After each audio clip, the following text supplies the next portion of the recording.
In my overview of Librem 1, Purism's growing bundle of ethical services built upon free and open standards and other existing free and open source software, I did mention I was going to go into some concerns with Librem Social, both some that I have, which have been lessened, and also others that the wider Mastodon community tends to have based on some of the decisions that they've made with how they're handling Librem Social. That being said, before we get into that, I want to go to the page on the Google Play Store once again, because one change they have already done is they are now completely acknowledging what their apps are a fork of. So Social now lists itself as a fork of Tusky. If we go to Librem Chat, fork of Riot Android, Librem Mail, fork of Canine Mail. Librem Tunnel is it's a fork of OpenVPN for Android. They partnered with private internet access for it. The argument could be made that this information should have been there in the first place, but I think that it's still a very good sign that it's there at all, because it does show they are listening, as will some other points that I'll be getting into shortly.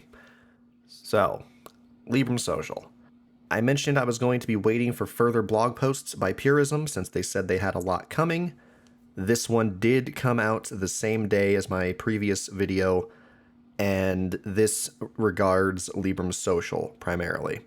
Opt-in, no ads, and no tracking solve a lot of problems in society.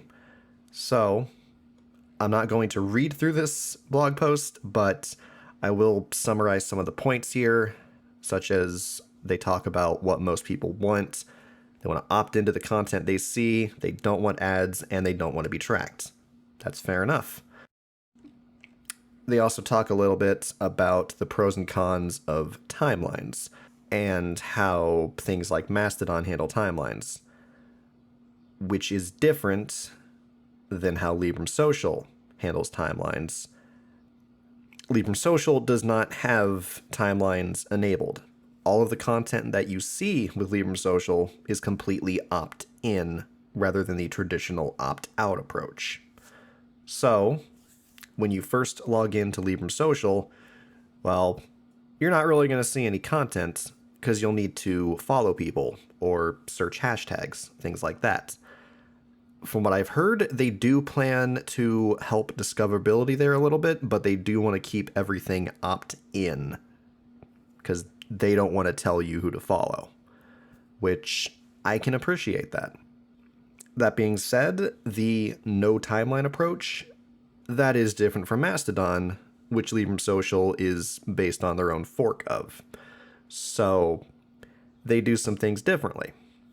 Previously, they had disabled the built-in ability with Mastodon to report users, yet they had also said in the blog post here they were going to offer flagging of content for things like copyright violations, spamming, harassment, illegal activity.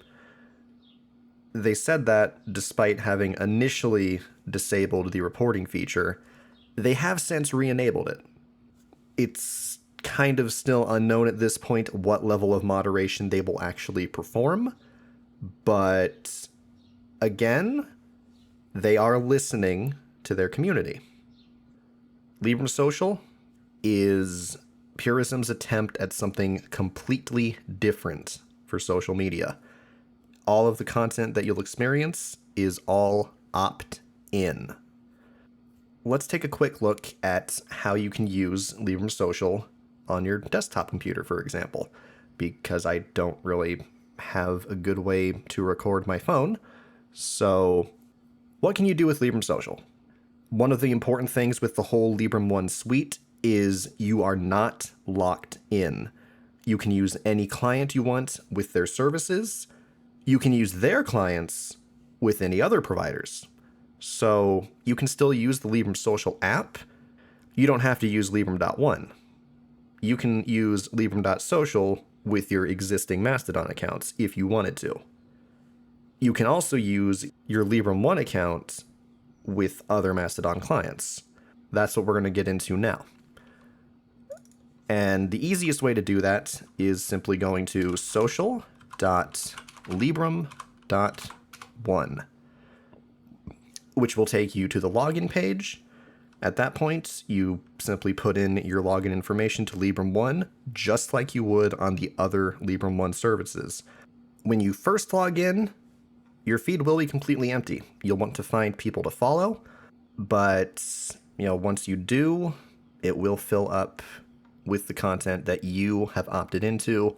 You can also search for hashtags. Let's say hashtag Linux.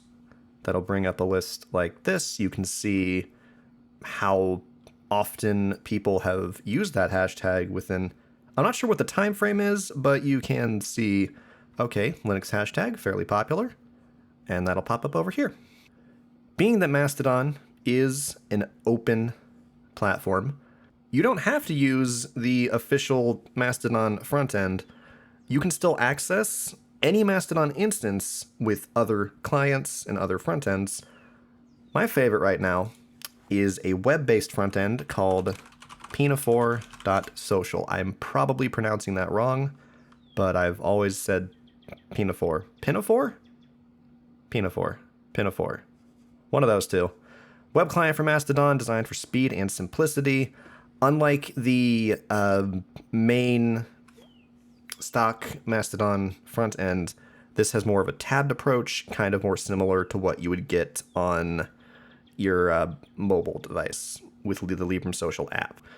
To use your Librem Social account with it, you can add instance, do social.librem.1, log in, and since I already signed in, it's going to this is redirected to social.librem.1.